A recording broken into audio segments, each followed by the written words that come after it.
Hello, everyone. This is Julie from HealthTech, and it is so amazing to see you all here again. As you may know, that Junction Week is upon us, and today we are having a kick-off event with a special edition of HealthTech, How to Attract International Talents to Finland, in collaboration with Junction, Business Finland, CGI, and City of Espoo. For those who are new to HealthTech, we are the largest tech meetup in Helsinki, featuring trending technology topics in the first week of each month. HealthTech aims to bring together tech enthusiasts, investors, and experts from different industries, startups, and academia to discuss fresh trends in a relaxed setting. Due to the current situation with the world pandemic, HealthTech has been virtually organized since April this year. During the panel discussion today, we will have a Q&A session at the end, so feel free to write down your question that you may have in the comment box. A huge thanks to our partners CGI, City of Espoo, Business Finland, and AutoDigi platform for making this event possible. Last month's event was HealthTech Robotic Process Automation with top-notch speaker from the field. The live stream is available in Junction YouTube channel, so feel free to check it out. Also, don't forget to follow our social media so you won't miss any updates from us. Without further ado, allow me introduce Jonas Hala with opening words from Business Finland and a beautiful video about the Finland country.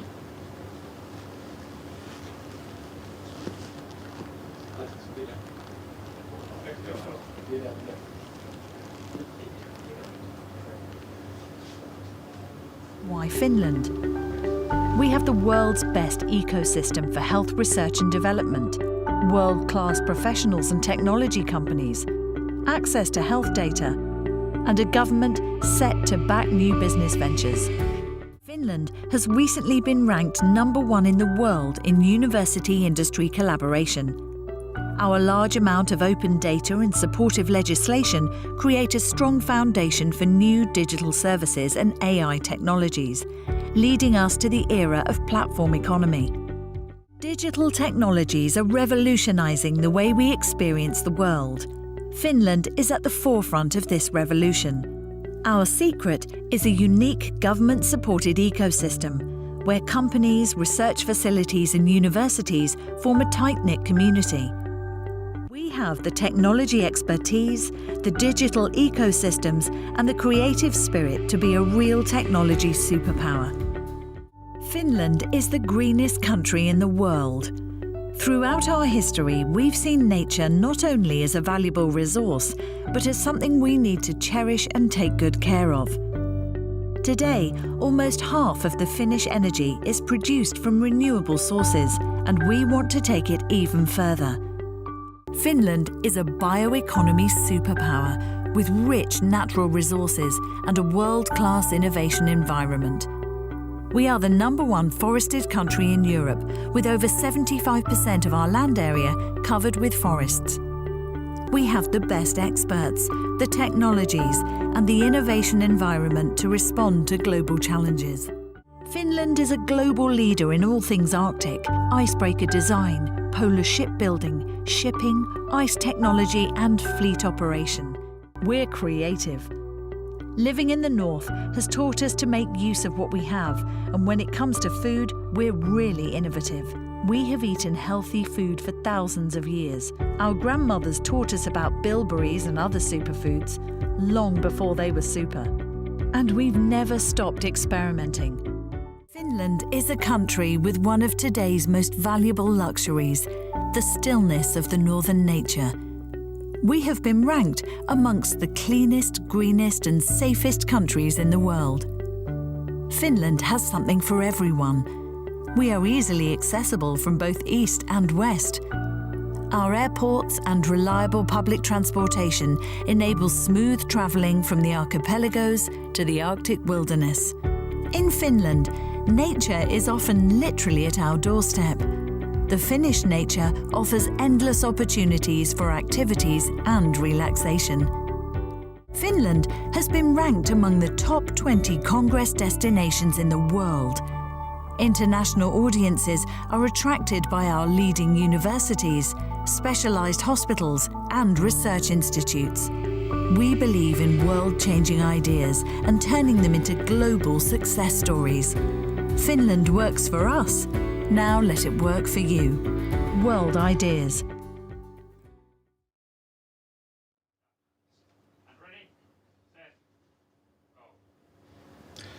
Hi, my name is Joonas Halla, and I'm the head of Talent Boost at Business Finland. I want to warmly welcome you to this Health Tech pre-event and also to our virtual stand at this year's Junction event this weekend. There you saw Finland has a lot to offer for anyone wanting to come and being part of Finland and working here or starting up a business here in Finland. For me, I'm from Helsinki, Finland myself. Born and raised. Have been traveling quite a lot throughout the world. But Helsinki particularly, and many other cities as well in Finland, the human scale of our cities is one of the reasons that I feel really comfortable living in Helsinki. You can easily access the city. Finland and Helsinki, we're not high-rised big buildings with a lot of people and a lot of traffic. It's a human-sized city where you can actually hop on your bike and bicycle through a forest, and through that forest you'll find the city center, and easy access to everywhere is really crazy easy in this Helsinki area. Nature is fantastic here. Finland has been ranked as having the cleanest air in the world. The nature surrounds, even in the city environment, everywhere you go. One thing that I always missed about Finland and my home city is when I traveled or worked or studied abroad is the honesty of people. I'm not saying that people are not honest, but it is really fabulous to know that when Finns say that they're going to do something, they're really going to do that, and at that time when you are set to go to a meeting, that will be happening, and this kind of like really easygoing society here. You don't have to think about, like, if you have a great idea for work, you can always suggest that to your boss, and your boss is warmly waiting for your input to make a great suggestion to solve a problem. Safety here, I mean, for me and my family, I can let my kids go to school on their own. They can play with their kids in the yard, and there's no kind of I don't need to worry, and kids can be kids and play in the yard. For anyone wanting to come to Finland for work, there's a great platform, Work in Finland platform, where you can find jobs that are available for international talent. Go check that out and meet us at our stand this coming weekend at Junction.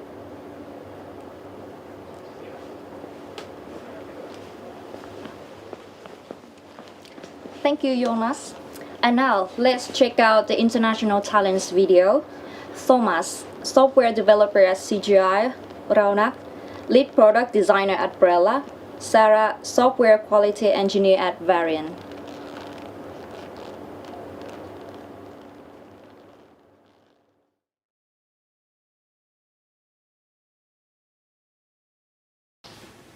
Hello everyone, my name is Ronak Patel and I work at Brella as the lead product designer. I'm originally from India, but I moved to Finland over a year ago. I love this country quite a lot, its beautiful nature and its friendly people. Although the winter has been a little troublesome for me.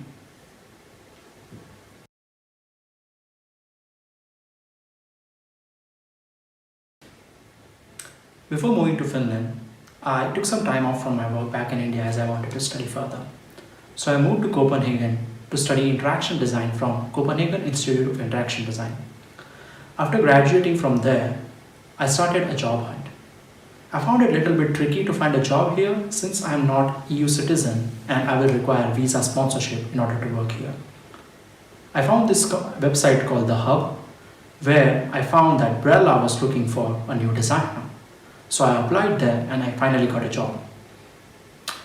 It was a little bit tricky, the visa situation, because Brella and I, we both expected for the visa to arrive in certain time, but it took longer than what we expected. So I had to work remotely for a few months from India, and Brella was really considerate enough to allow me to work from India remotely.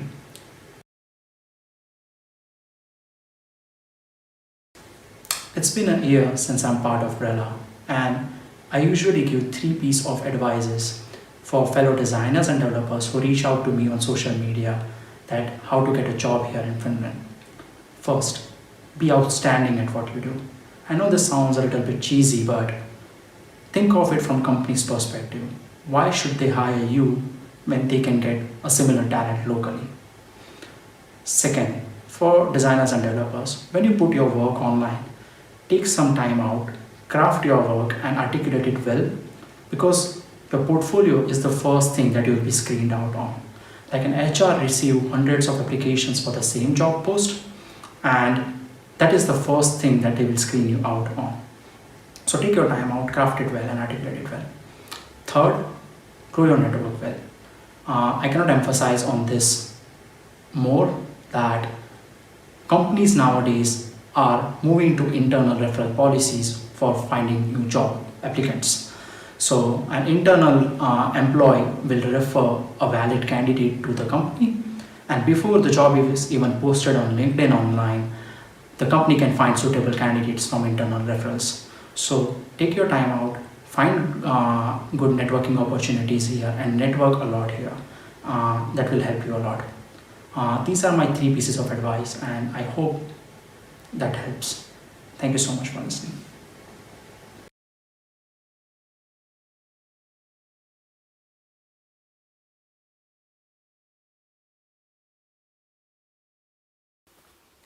Hi, my name is Sarah and I'm Portuguese. I work at Varian Medical Systems in Helsinki as a software quality engineer. My background is in healthcare, and for the last 4 years I've worked as a medical dosimetrist, meaning my job consisted on creating radiation treatment plans for oncologic patients. I moved to Finland 4 months ago because I was looking for a new challenge for my career, and I was offered a position that was aligned with what I was looking for. I have been lucky enough to have lived in several European countries, from Portugal to Belgium, Switzerland and now Finland. And so far, Finland has been a pleasant surprise. I like how most everyone has a deep connection with nature, and how this makes the whole country have a generalized environmental mindset. Also, I find the local people tolerant towards foreigners, which makes me feel welcomed and not as much as an outsider.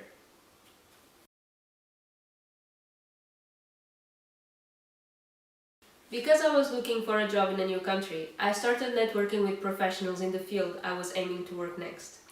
After talking a bit more with one of the persons I have contacted through LinkedIn, she got me in contact with one of our managers, with whom I had collaborated for a project in the past. Luckily, they had a position available at the time that fit my profile, so I applied for it and I got the job.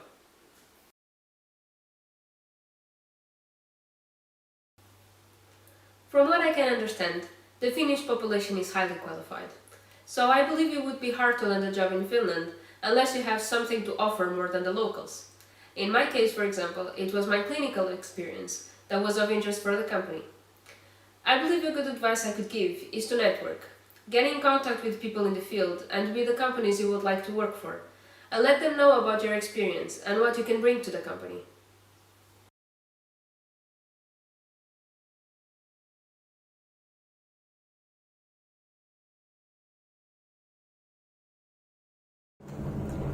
Hi, my name is Thomas. I'm 22. I've been living here in Finland for now 4 years. I work as a software developer in Helsinki at CGI, and the reason I came to Finland actually was none of a work reason or anything. It was just because I wanted to learn the language, because you have to admit it, Finnish sounds a crazy language, and it is. So when I was 18, I decided to come here and to see what it would be like to live in such a country and to try to speak such a language. So I planned to stay for a year, but as you can see, it turned out I stayed a bit longer, and I'm planning to stay longer. I studied, and I'm still actually studying here at the University of Helsinki, and I studied something that is related to my main interest, which is languages. So I studied linguistics. So it has nothing to do with the IT world, but I still really enjoy it. Plus, studying in Finland is great. It is very different from my country, Belgium, which has a different way of teaching scholars, and I prefer it here in Finland. It is a lot easier, and that reflects also in the work environments. The way we interact with our boss and with our superiors here in Finland is totally different from the one we have in Belgium or France, or I guess also in Germany and those Western European countries, where you have to use a special pronouns to address your superiors. Well, here in Finland, we all use the same pronouns, and we use also their first name, which is really great because it gives you more a sense of not really a family, but you see what I mean, of closeness and almost friendship.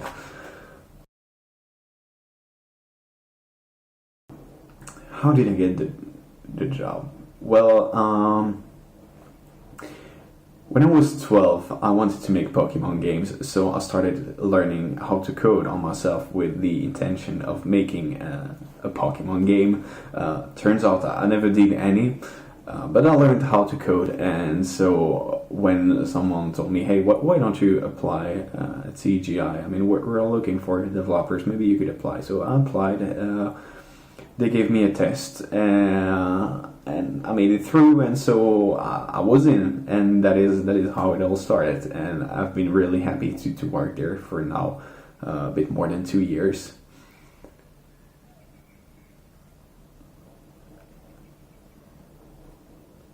Yeah, I mean, that's about everything.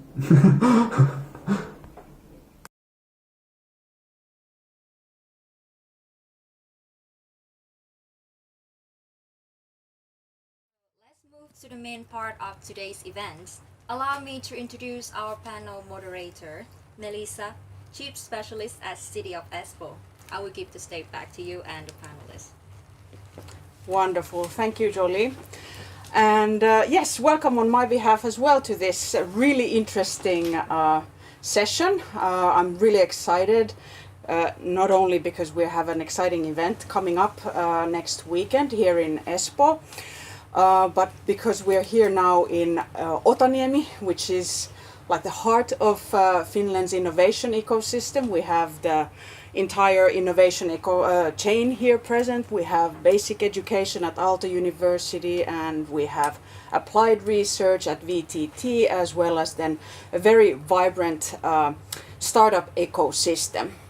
But I think the topic for our discussion today, we have a really nice mix of people to tell you a little bit more about, on one hand, if you're following us outside of Finland, you know, why does it make sense to come to Finland and work here, and also some information available for companies who are interested in connecting with those talents who are having an interest for Finland.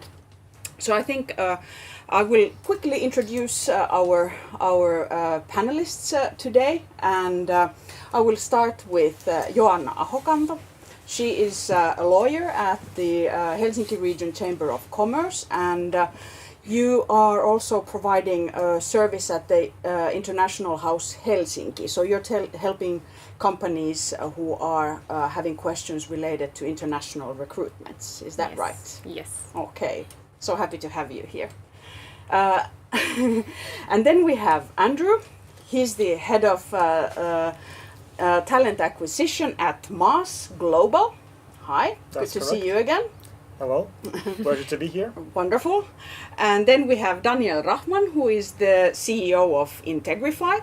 Hi, good to have you here. Hello, great to be here. And then you already met with Jonas Halla in the very beginning of today's session. I have some questions for you guys, and I think we will also have some.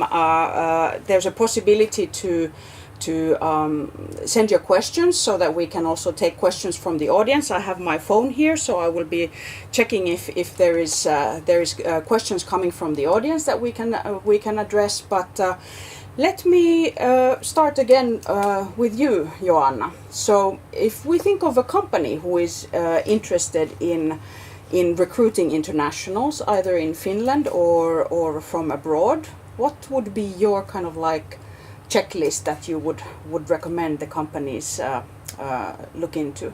Yeah, thank you, Melissa. Very important question to ask. It kind of depends if you're hiring international talent abroad or they're actually in Finland already.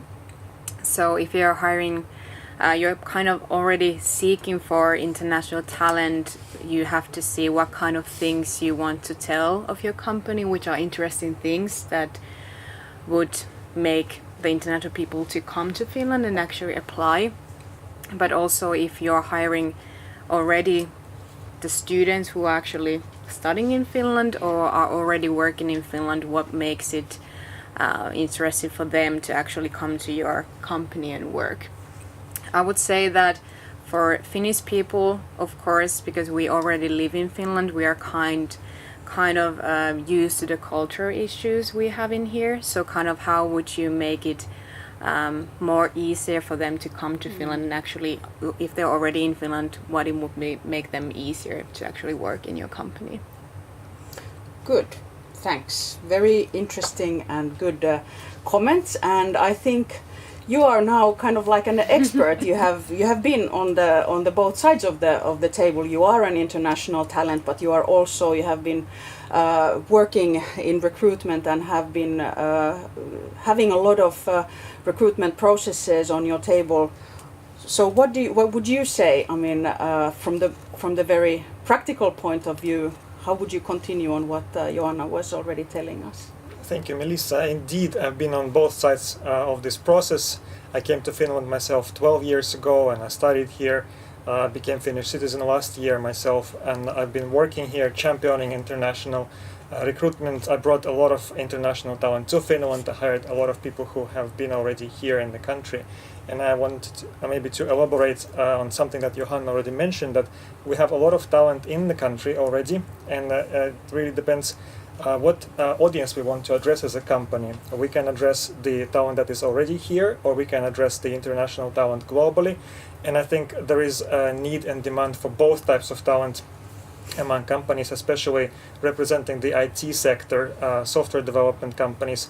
Often companies have to scrape the talent throughout the whole globe and bring them to Finland, and then we have to advertise Finland and tell them, hey, look, we have a great place here for you, come, please work here. And then that's like one strategy to approach international recruitment in that context. And then there is another strategy when it comes to hiring talent domestically in a way.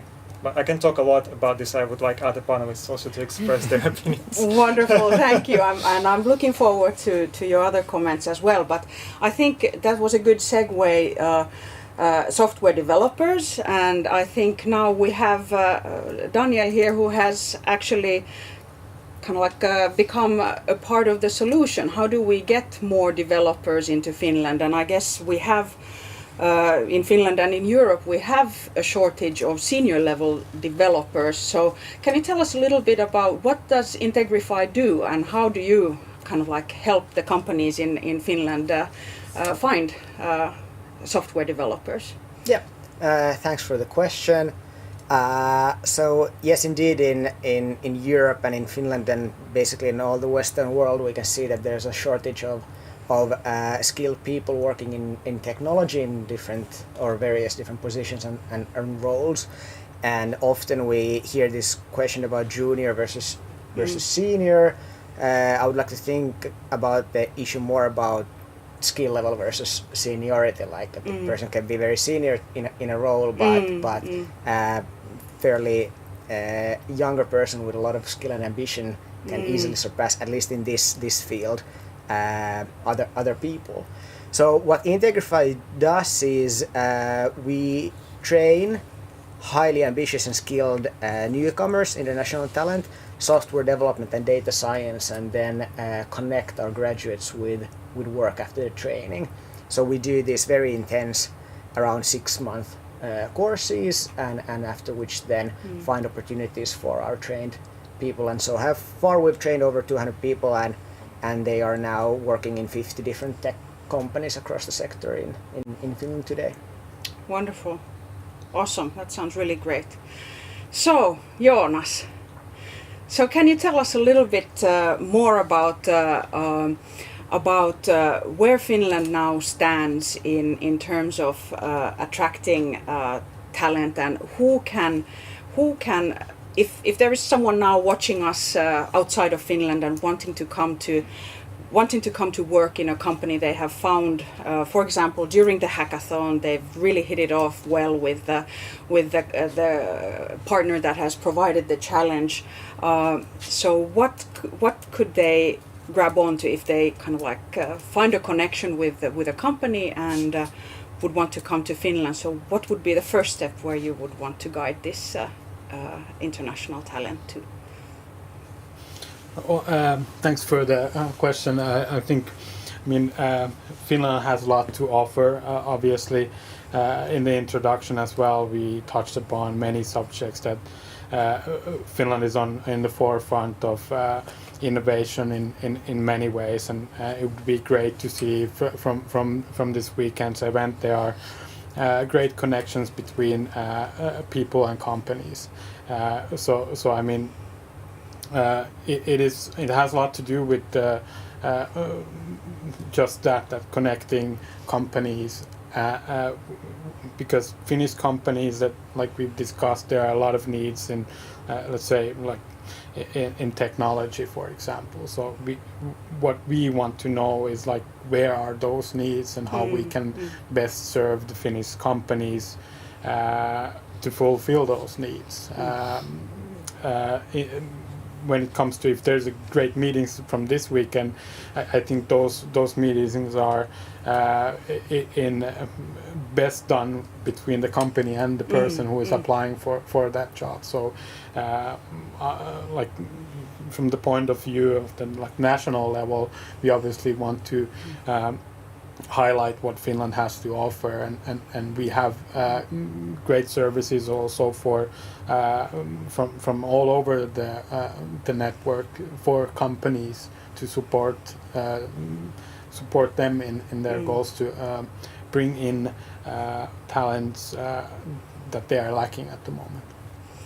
Great. So everyone was very thankful for the questions. I'm happy to hear, or I don't know if I should be scared of, were you expecting some kind of cross-examination here, but I think now we have gotten our vocal cords open, and I'll continue with the same question. Or kind of like the theme, if there is now a team that is working on a challenge during Junction, and let's say this person who is working on the challenge is living outside of Finland, and the company would want to recruit this person in that team. But they have never done this before. They haven't recruited anyone from abroad. So what would they need to think about, kind of like in terms of employer obligations, and what does the person need to think about, when coming to Finland in kind of like very technical terms? Yeah, I would say call me and ask. Call Joanna and ask. Yeah. Okay. But basically there is a couple of obligations that employers need to know, which differs from hiring a Finnish person. Yeah. But the main thing is that you need to know that it differs if the person is from Nordic countries, EU countries, or the third countries. Yeah. It's a little bit easier if the person is from Nordic or EU, EEA countries because they don't need to have any residence permits. Yeah. But if the person is from third country, you have to seek for the residence permit, and it takes a little bit time. So I would say that you need to think ahead already and what kind of documents you need to have to provide to the future employee, and for the employee when he or she has been hired, what kind of documents he or she needs for the residence permit. Right. So kind of this checklist, and I am really happy to see that a lot of companies has done this kind of checklist already, that what kind of things they do in different kind of situation. That first, what documents they have to provide in this situation, and next thing, so they know already when the thing is happening and they are signing the employment contract. Okay, cool. I have to have a follow-up question because now we're living these exceptional times when mobility across borders is not that straightforward as it used to be. So let's continue with this hypothetical situation that there is someone who is participating in Junction from somewhere outside of Finland, and they want to start working like immediately together, but the person can't come to Finland because of the travel restrictions and so on. Is it possible to start working remotely already? Yeah, the next day. The next day, yeah. Yeah, you just only have to do the employment contract, because if you're working in your own home country, you don't need any residence permit, even though you are working for a Finnish company. So I have seen a lot of Finnish companies being a little bit scared on the matter because the person is still working, but it doesn't matter. You don't have to have any permits for that. Okay. Of course, you have to, as an employer, think about the tax and social security issues. But now, what has been happening in the world because of the coronavirus, the tax advisory and also ETK, basically social security, they have advised that if the person is working from home now because of the coronavirus, but he or she is actually coming to Finland, the tax issues and social securities can be paid to Finland already. Okay. If the person is actually coming to work in Finland permanently. Okay. Cool. Thanks. And if you guys wanna, hop in and ask each other some questions, please don't hesitate to. Yes. I go already ahead. have a question.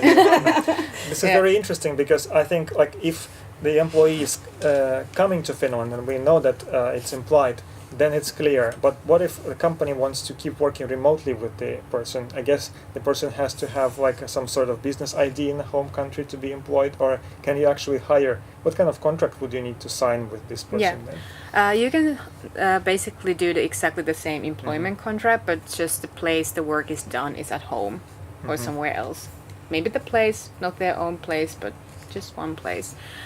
And the issue here is that if the person is not coming to Finland at all those taxes and social securities need to be paid in the employee's own country. Yeah. And that makes it a little bit tricky.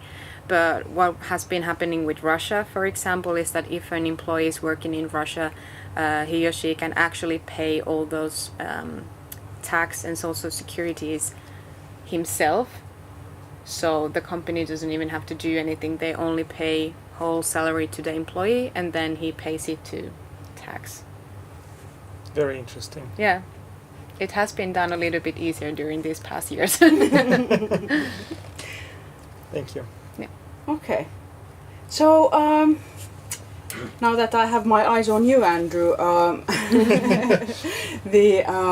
we had exchanged a few words about another hot topic in the tech scene now, this question of inclusion and diversity. So can you tell a little bit about Maas Global? How do you, what does this mean in your company, kind of like on a strategic level, but also on a operative level? Excellent question, Melissa. Thank you for asking. So first of all, about Maas Global. Maas Global stands for Mobility as a Service Global. It's the name of the company that is mostly known for being makers of the WIM app. Those who live in Helsinki probably know the WIM mobility app. It's an aggregator for various transportation modes that helps you to get from point A to point B. But the longer kind of impact mission is to make people give up their personal cars and achieve freedom of mobility. So the global part of this comes that we don't only want to operate in Helsinki, we want to operate globally. We want people to be able to hop on a plane, travel to Berlin, Tokyo, London, wherever, and then they can use the same app.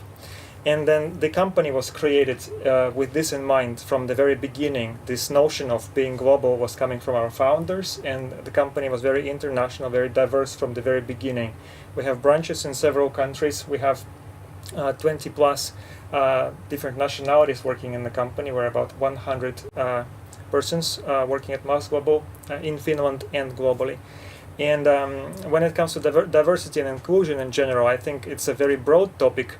What I can say that diversity is what, and inclusion is how. And when we speak about diversity, it's a lot about representing society at the workplace.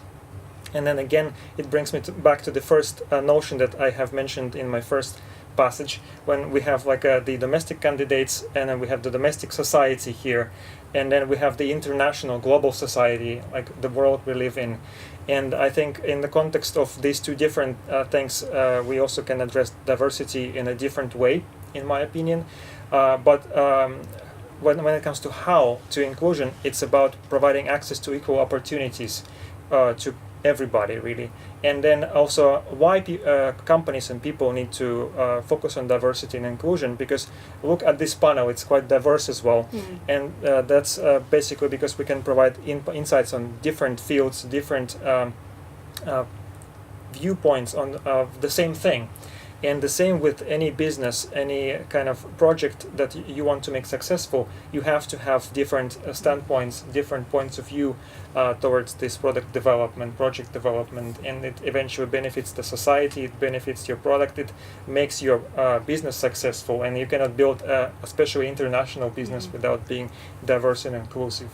But when it comes to Maas Global specifically, apart from being inclusive and diverse from day one in how we build the team, of course, in practice we try to build the diverse pipelines for the roles we are working on. We want to provide equal opportunities to people from all backgrounds, no matter where they are.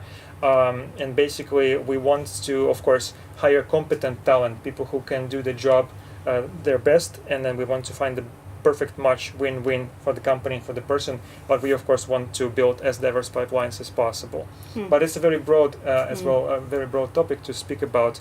I just maybe can mention these two things for now. Thanks. I think that was a really nice kind of like capturing the essence of, you know, what is the relationship between inclusion and diversity.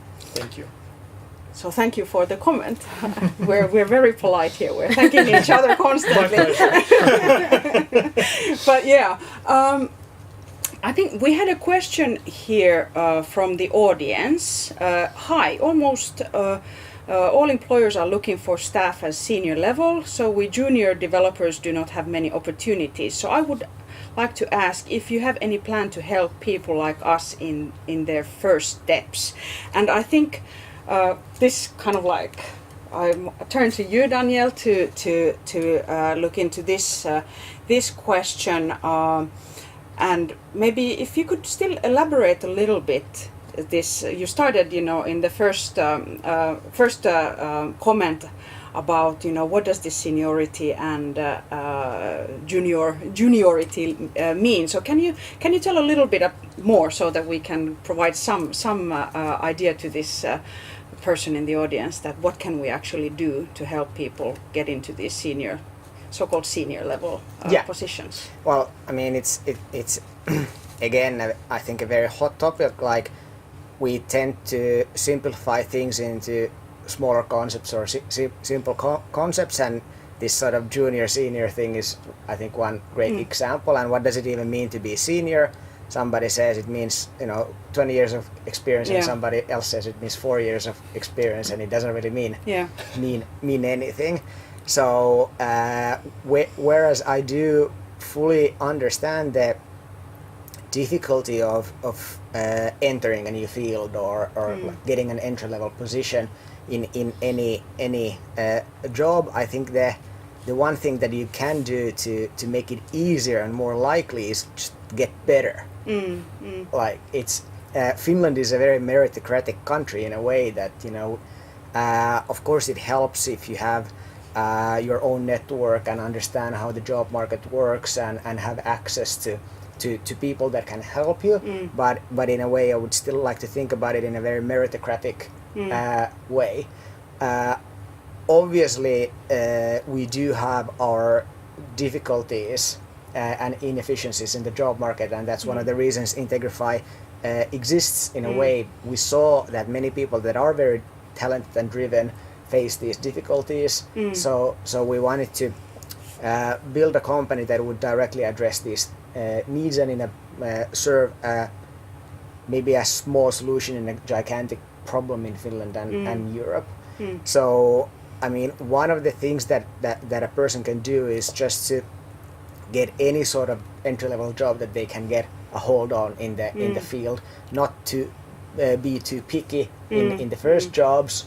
The thing that we often forget here as Finns compared to international talent is that I would guess, I'm not sure, Joanna, how old were you when you had your first job? Usually something around 15 or 14 or 16. So in Finland we had this culture where people start working summer jobs like very early on, and we have done service level jobs and like all sorts of things. So there's been kind of like this humility built in the career development notion, where that you work your way up towards a certain goal. So that's one way to look at it, that building a career is something that you start from one step and then you build towards it. So if you don't end up being hired by Facebook or Google or Amazon and first develop a job, it's quite normal. So you have to build your way up to it. But then if you think of this from the company's perspective, kind of like the other way around, what should the companies do in order to bring in to kind of like solve this equation, that what kind of contribution would we need from the employers, that how can they contribute to the different types of opportunities for building networks, and for example providing, like in Junction, the idea is that people actually work on real cases that companies have provided. So how do you see that, kind of like to fill the gap that you just mentioned? Well, I think it's like you need to have some sort of a strategy in how to attract and retain people. Nowadays in companies like, for example, Maas Global and ours and many others, the only tangible asset that you have are the people. And especially in technology, there are vast differences in the output of let's say software developers. So one person can actually derive output 10 times greater than the other, or 100 times greater than the other, and this doesn't traditionally happen in many other industries in this scale. So to come back to your question, I think it's a understanding of the importance of the level of people you get into your company, and there's no easier way to get them than when they're young. Because otherwise it becomes more difficult and more expensive and so on. So I would say that for the companies there should be a mind shift about trying to hire or putting resources into trying to find a senior developer for, let's say, 12 months and not finding one, rather than maybe taking a more junior person and training that person or two people for a year or two and like really molding, so to say, the people as would best work in your case. So it's I would say some sort of a mind shift about how you think about the resources you have in the company and what type of talent pool do you need to build? Right. So kind of like mind shift, going back to the idea of an apprenticeship type of setup, that you have more experienced people kind of like taking you by the hand to show how the ropes are. Yep. Something like Exactly. that. Cool. I don't know if it makes sense, Andrew. I would agree absolutely Yeah. with everything what you, Daniel, just said. I think companies often want a very experienced developer who can start yesterday, and then they don't want to wait like 12 months, but they end up waiting like months and months and months eventually. Mm. It's like just there in somebody's head who makes these decisions, let's see. Yeah. Okay. Well, I think one hot topic around recruiting to Finland or coming to work in Finland is the language. Can you see everybody started smiling? Oh, I'm not going to thank her for this question. No, but yeah, I mean that is also a very kind of like inclusion and it is related to inclusion and diversity, because language is the way, how we communicate and how we can build rapport between people and so on. And then in Finland we have this thing called Finnish language. What is your take on who should put in more effort? Should the employers put in more effort to use English as the office language, or should talents put more effort into learning Finnish, or is it somewhere in between? Can I start? Yes, you can. I have spent years learning Finnish. I don't speak it at work. I don't speak it at home, but I can understand sometimes when people speak Finnish out there, and that's a nice feeling. So just because I'm living in Finland, it's important for me to be able to understand Finnish, to speak Finnish when I need to. But at work, I actually pretty much never needed Finnish. Once I held an interview in Finnish about 10 years ago. As anybody who is making their way up, as Daniel said, in Finland I was working many warehouse jobs when I was still studying, when I just came to the country, and that interview in Finnish was for a warehouse job actually, not for like a IT or office job. And I think people often fall into this pitfall thinking, okay, first I'm going to learn Finnish, then they learn Finnish for like X number of years, they cannot still speak proper Finnish. I know from my own example, some people do. Some people can speak proper Finnish, but most people struggle. And then you still end up in a situation when you find a job, you probably will end up speaking English in that job anyways. So I think learn Finnish by all means if you enjoy it, and then also if you're planning to live in Finland, I think it's important to be part of the society and know what's going on. But for employment's sake, I think Finnish is a secondary thing. Primary is the skill set that you have to offer to your employer. Anybody else have a comment? I would fully agree, and even take it a bit further. I would say that forget about the Finnish language. You're not gonna learn it anyhow. I'm very optimistic as a person, but when it comes to this topic, like I'm super pessimistic. It's one of the most difficult languages to learn, and also the environment is very difficult because Finns are so good in English. Like the English level in Finland is absolutely great if you think about the average as a whole, which means in turn that nobody will speak Finnish to you. Like everybody will switch to English anyhow. So it's almost next to impossible to speak Finnish. Even when you go to the McDonald's or in a taxi or a bus or whatever, they will speak English to you. So it's like it's not been made easy. But then again, on the flip side, you can perfectly manage by English language. So I would say learn English. And get a skill and start your career, and then when these things are in place, then you can think about what's the next step of integrating to society, which obviously learning the local language at least to some extent is a huge plus, and it's kind of like a signal about maybe wanting to stay or appreciating the culture or whatnot. But in the beginning, like for example in the case of Integrify, we were bluntly saying to everybody that forget about Finnish language, learn JavaScript and Python, and you know there are languages that are more logical, easier to learn, and will yield you a career. Like you're not going to get nothing by speaking mediocre Finland in a classroom for a few months or years or whatnot. So, but I'm going to challenge you guys a little bit on this one, because what I hear when I'm working for the city of Espoo, and a lot of international talents who have come to Finland to study and would like to stay here, they face the situation where they're applying, they find a job ad in English, but it says fluent Finnish is required. So what should we tell these people, or what should we tell these companies that have these job ads where it seems that they are maybe testing the English language skill of Finnish applicants? Because I think it's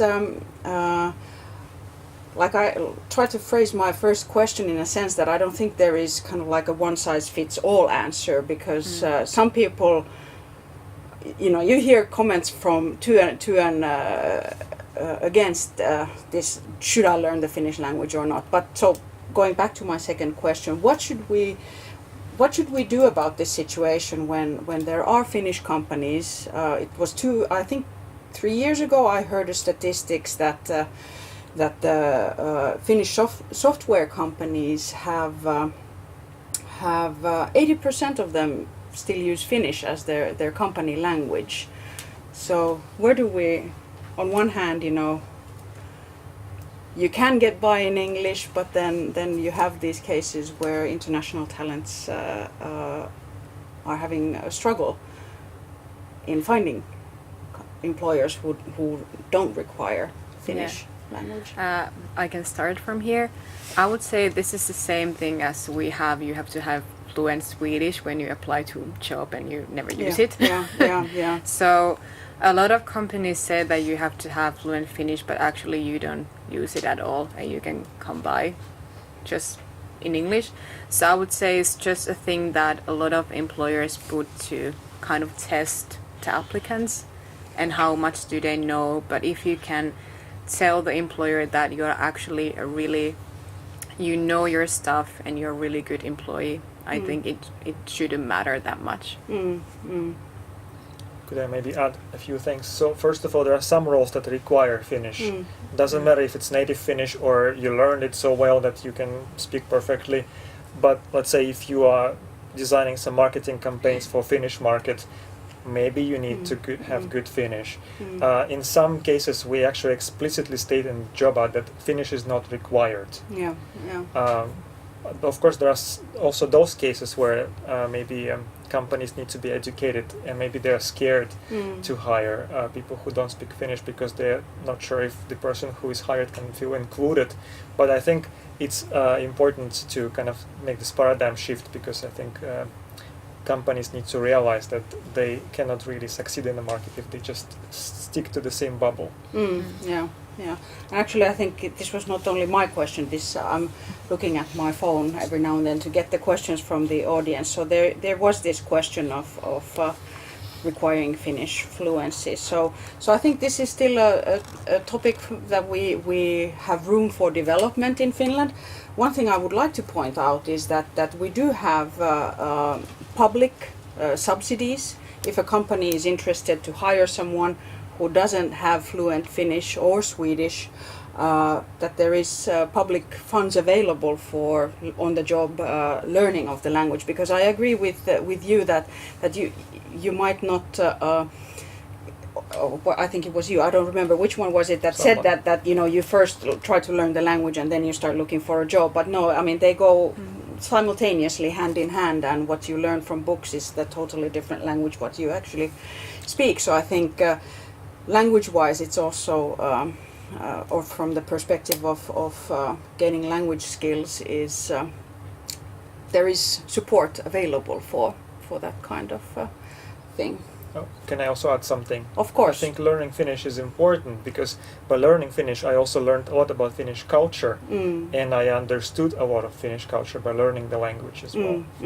Yeah. I think it helps you to understand the society you live in, how it functions.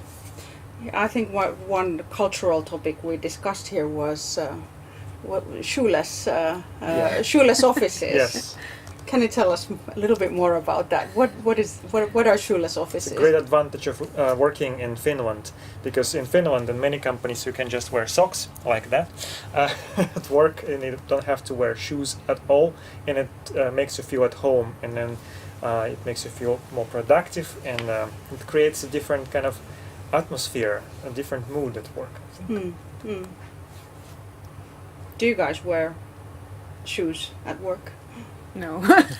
Well, now everyone is just sitting in their sweatpants at home, so everything waist below is very, very informal. Okay. So now, kind of like also another general question to all of you. So if there was no kind of like, there was no administrative red tape, there was no lack, kind of like there was limitless resources for us to do whatever it takes to have more international talents who are either already in Finland, have studied here and would like to stay, or would like to come from abroad. What should we do, and who should do what, kind of like in this equation? Because it's a kind of like a multi-layered issue, attracting talent. The companies make the recruitment decisions in the end, so we need to have the good employer brand that has already been talked about here. But then we also need to have a good industry brand. I mean, we have, for example, gaming industry in Finland is really attractive. I mean, top-notch companies there. And then we have to have a good country brand, what Jonas was and what Business Finland is also were kind of like promoting, telling the world what Finland has to offer.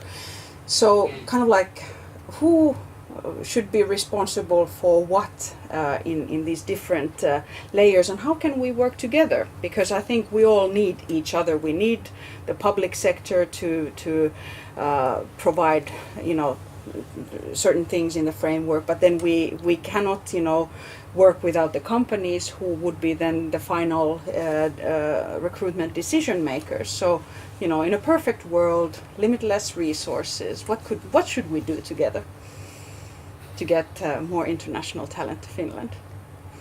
Well, I can start. I have two things that I've been thinking a lot about in kind of like from the state level. So talking about bureaucracy and making it more attractive for a person to come here. And I think it derives from the fact that we have like many structural challenges with the aging population and people retiring more than getting into labor force and so on. So if we agree on the notion that it would be beneficial for Finland as a country to get more talented and highly educated people to work in Finland, there's I think two things that we could easily do very fast. And one is getting rid of the means decision, tarveharkinta, which basically means that if you want to come from a third country, not from the EU, the employer who is willing to employ you must argue that they tried to search for a person in Finland and for some reason could not a suitable candidate and therefore would want to hire the said person. So I think it's a very protectionist, old and stupid rule that hinders us from accessing the best talent if you want to get these guys. Now this is of course more of a problem in some industries than others, but it still affects even IT and technology to this day. And one other thing, we are always talking about getting great people and talented people. So Finland has its benefits, but so has Berlin and London and Amsterdam and any other country. So it's a global competition of cities and countries as well. So one thing that I think the Netherlands is doing greatly is that they're giving huge tax deductions for international talent coming to Netherlands. So if you want to think of it from the perspective that does your country want to attract the very best people and retain them, and have them work for the betterment of your society, I think it would be a reasonable discussion to think about these things. And we have insane taxation in Finland, so if we just are able to lure the people in and make them fall in love in a local person after 2 years, and then they're hooked, and then they're staying. So just question of pipeline building in the first stages of getting people to consider Finland. Can I ask now, kind of like a segue from what Daniel was saying, when we talk about residence permits? So there are different kinds of. If you want to work in Finland or in any other country, I mean, you usually need a permit to stay there or live in the country and kind of like have the foundation for working. So, in work-related matters, can you explain a little bit what's the difference between this kind of like what is this in English? This työntekijän, so employees or specialists. So there's two different kinds of tracks, so to speak, and I think it's something important for the companies who are listening to us to understand that when do you start the permit process with which papers, because that's if you start with the wrong application process, then it will take longer time. But I will now be quiet and let you, Joanna, explain. How much time do I have? Well, let me see. I think we have maybe 10 minutes. Okay, so we can start from the employee residence permit. So basically you can start applying when you have signed the employment contract. And that's one of the main documents you need to have. And as it was mentioned, you need to do this called saatavuusharkinta in Finnish, but basically it tests out that the employer needs to basically apply and see if a Finnish person actually applies to that job. Does it have to be a Finnish person or a job seeker in Finland? Job seeker in Finland. Yeah. But mostly it's more like now when it's coronavirus, it's mostly Finnish people applying. But they need to see that, and that has been one of the main issues employers have, because they could be having a really successful and smart employee coming from abroad, but because some other person applies from Finland as a Finnish person or a person abroad living in Finland, they could not hire that person, and that's why it's an issue. But if we would talk about the specialist, you can work in Finland 3 months without the residence permit, so it's a little bit different. And when you have been in Finland for 3 months, you have to apply for the residence permit, and the same applies. But because the specialist has this kind of different kind of rules that they need to fulfill, basically the salary and the university degree and those kind of things, I think it's more applicable to IT sector than the employee residence permits. Right. So it's a little bit easier. And more straightforward. Yeah. So basically, education level and salary level are the. Yeah, and your work has to be you have to be specialized for something. Yeah. Usually all software development professions qualify to be specialists. Right. Yeah. So you basically only Mostly. But it still takes time. Yeah. Still, realistically, one of the main things that prevents companies from hiring international talent sometimes is that you need to be prepared for a longer time before this person can start working from the office. Yeah. I guess there's work in progress to get that fixed as well. But I think one important kind of like resourcing and managing the actual processes is one question, but to kind of like understand the distinction between these two different types of residence permits, that when does which one apply. So I think that's good to keep in mind, both for companies and for talents. Okay, I think I have one more question here, but do you guys have something you want to take up in the meantime? I have a question to Johanna once. Yeah. So this 3 months allowance that person can actually start working already and work for 3 months. isn't it so that only some countries have this? Like if you come from EU or if you come from, let's say, Japan or some countries, but you're not from others. No, basically, if you come from Nordic or EU countries, you can come without residence permit. So basically, in those countries, you don't have the specialist and employees residence permits at all. Okay. But if you come from third countries, for example, Japan or Russia, in your specialist, you can come to Finland and work for 3 months before you can actually get your residence permit. But you have to get a visa to come to the country Yes, first. yeah, of course, visa, yeah. Can you tell them there in the embassy that I'm getting a visa for 3 months because I'm planning to apply? Yes, yeah. And do you apply from the country or do you apply from your home country? Basically, if you know already that you're working more than 3 months, you have to apply beforehand. But normally it takes, like, if you come to Finland to work like 2 or 3 months, and the employer tells like, okay, we're actually gonna get you another employment contract, so that's why you can apply when you're already working in Finland. And the main thing is that when you're still working in Finland, you have to apply it during that time, so you can still work and wait for your residence permit to come through. Thanks. Yeah, there's quite a lot of detailed information here. I hope people Sorry, it was are. a very specific question. But I Because think. I have faced situations like that. Yeah. Like Yeah. But I think you know going down to specifics is also a good thing.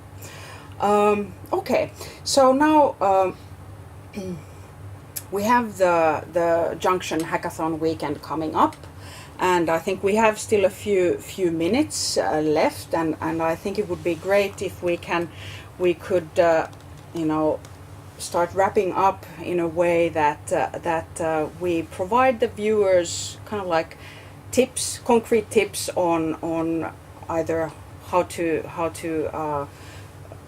take the most out of the hackathon itself, but also should they become interested in coming to Finland, or companies become interested in recruiting from abroad, what kinds of kind of like resources should we point them out to? I think one clear is of course International House Helsinki, where you are working, so you're providing information both for employers and job seekers. What about networks?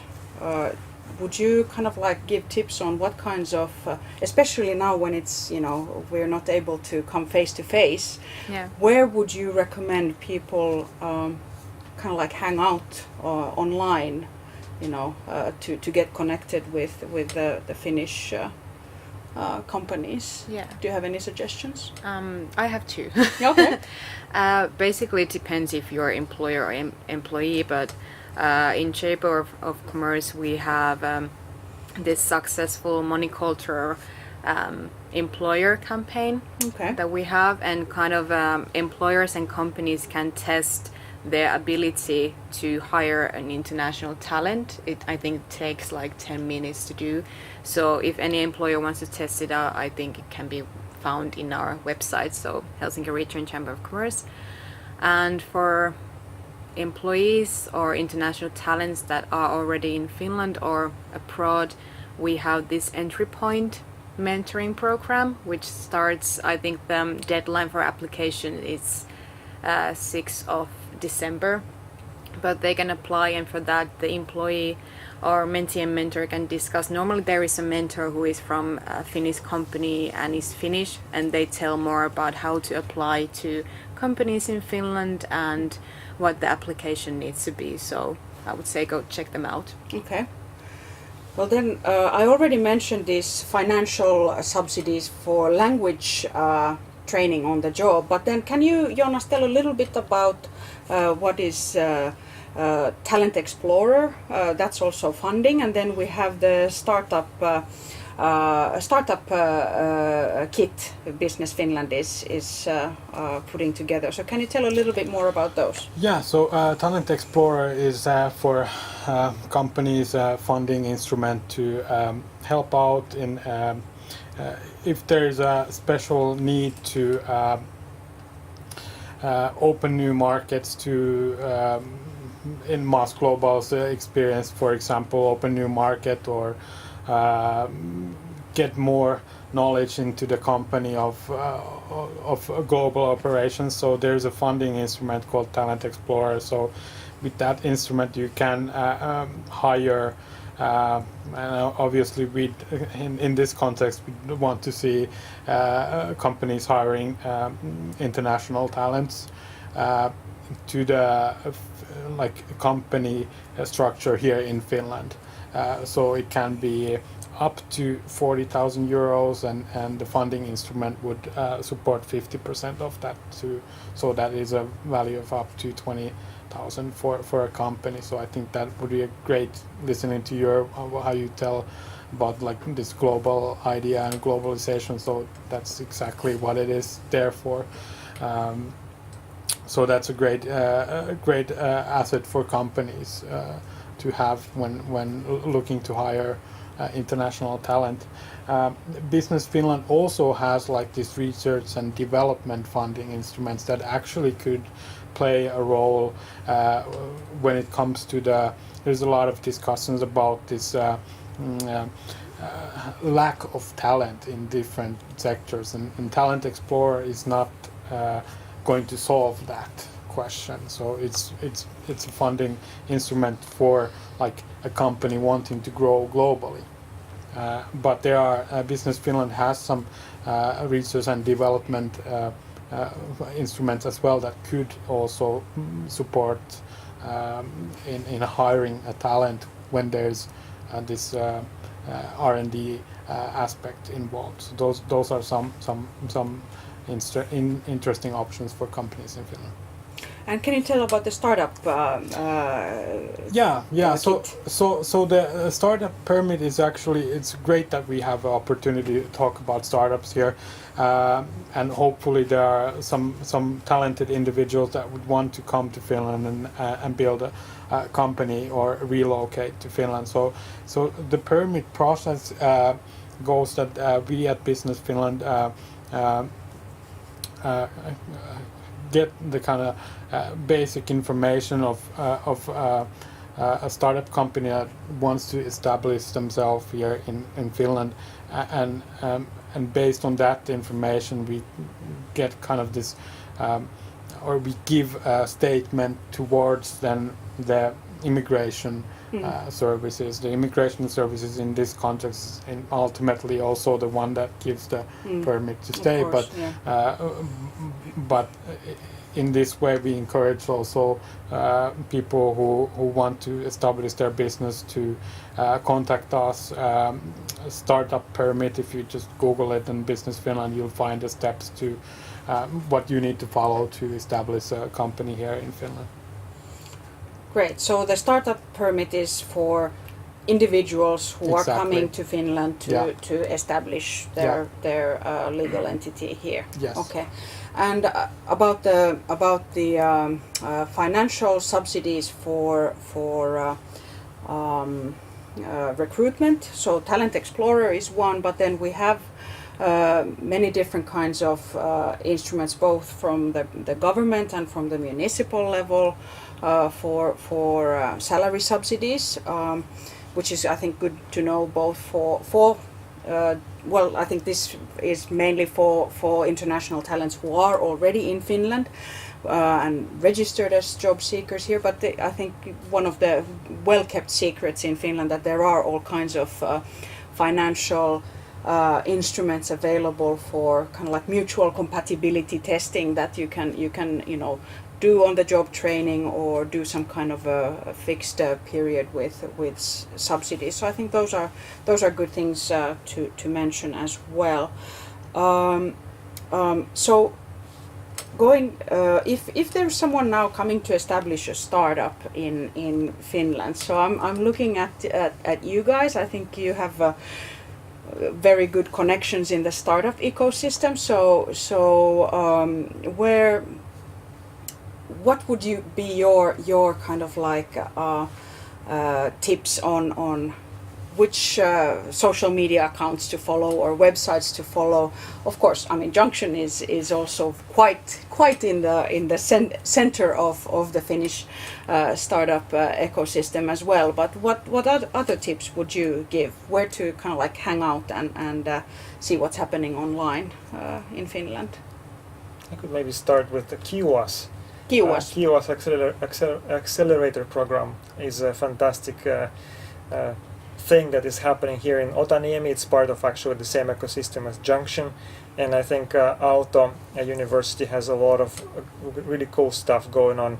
Especially in the autumn, they organize various hackathons, they organize various events, and I think KIUAS, they have the spring and autumn program and then also summer program. I actually participated in the autumn program myself once a couple of seasons ago, and it was a great fun. You don't even have to have an established company to participate in spring and autumn batches, and then basically you can get support in shape of tools and mentoring and connection and building network from that, and I think definitely that is something to check out. And then there are also just companies that interest you. You should go and check out their pages, their career pages, what they're doing, and then most importantly, I think you should be very excited about the subject of your work. If you're building something at Junction as your project, just do it for fun, and then when you are excited about it, if you truly love what you do, you will find the way to actually monetize it, I think, and find the way to make it a business. And basically, if you are excited about it, then other people will also be excited, most likely. Any tips, Daniel? Yeah, I fully agree with KIUAS. I think it's a good tip if you want to establish your own or company or have an idea or don't even have much but have something. We have a lot of student-led great initiatives in Helsinki. The startup ecosystem has been booming in the past years with great events happening like Junction and Dash and Slush that are really world-class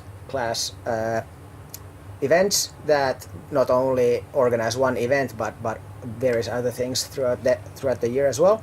If you find yourself in Finland and you want to start building a network and trying to understand where to go and what to do and who to get to know you, I think one way to do it is to just hang around at Maria 01, which is like huge startup hub that houses like almost 1,000 people these days, from startups to scale-ups to money. That's what you also need probably in the process. So investors and like-minded individuals. It's already quite big. It's going to be the biggest like hub for startup companies and startups in Europe, and you will find a lot of like-minded people, I would say, in just the heart of Helsinki in Maria 01. So to summarize, we have International House Helsinki, the Entry Point Mentoring Program. You mentioned KIUAS, then Slush, Maria 01, Dash. A lot of stuff going on here, but so I think those were. Do you have some other? Does something else come into mind for you, Jonas? No. I think we have also good tips on the startup kit. Yeah. When it comes to like actually putting the company together, and there's quite a good list of partner content on our site. Yeah. As well. So businessfinland.fi. Okay, I think we're about to wrap up.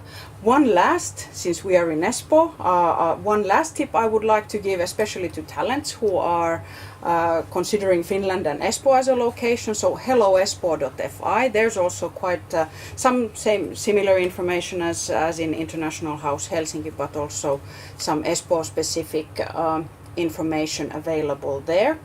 And I really enjoyed this discussion with you. It was, I thought I got also many good new insights, and I thought it was a good energy level here. Hope we were able to convey it also to the viewers. But Business Finland and City of Espoo will be also next weekend on the Brella platform. So I'll be there as well to answer any questions. There were some questions that I was not able we were not able to take up today, but I'm sure that during this week and next weekend we will be able to address these questions as well. So, thank you, dear panelists, and thank you to all the viewers, and thanks to the Junction team and Health Tech team for putting this event together. I wish you all good luck during the upcoming week in preparing and running a multi-location virtual event. So it's really exciting to be involved, and I'm looking forward to connecting with everyone there. And I think we have a video coming up, if I'm not mistaken. So one more video coming up. But thank you, Joanna, Andrew, Daniel, and Jonas for this chat. Thank you. Thank you.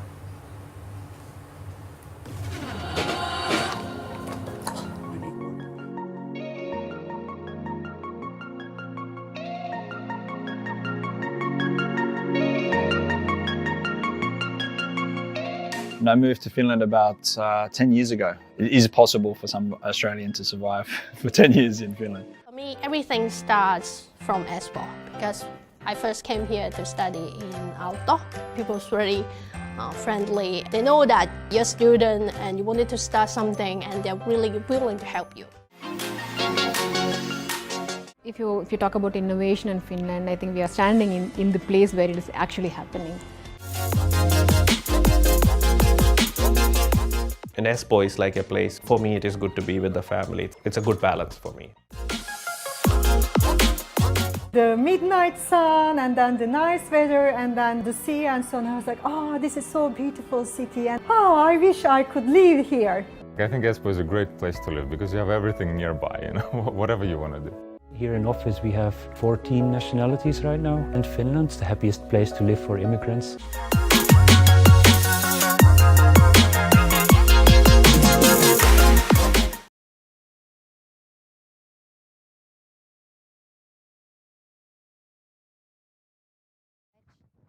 Event has come to an end.